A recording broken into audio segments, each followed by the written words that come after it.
Every organization today is creating more digital content than ever: images, videos, documents, and everything in between.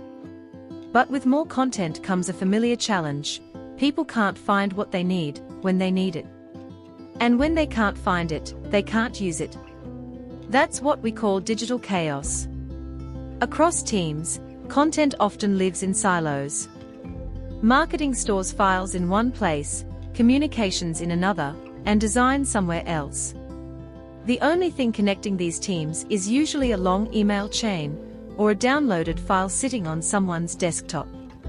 This is where DCX 2.0 comes in, Digital Content Transformation 2.0. It's the next evolution of digital transformation, but focused specifically on content. DCX 2.0 connects people, tools and workflows so content can move smoothly from idea to creation, to approval, to delivery. At the center is a digital asset management system, a single source of truth for your organization. Why does this matter?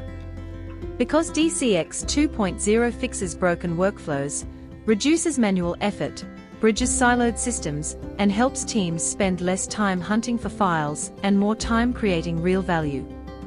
We've seen this in practice. One organization rebuilt its dam after 10 years, focusing only on the features that truly mattered. By simplifying the system, adoption went up and the workflow finally worked the way people needed it to. And DCX 2.0 is also about practical quick wins. For example, connecting your dam directly to Mailchimp removes the old download and upload cycle completely. No duplicates, no wasted steps, just a smooth, modern workflow. The real secret is that transformation only sticks when people embrace it. Start small, solve real friction points, and support your team as you grow. If you're ready to reduce content chaos and create workflows that truly stick, download our free DCX 2.0 ebook. DataBasics helps organizations across Australia and New Zealand bring clarity, speed, and confidence to their digital content.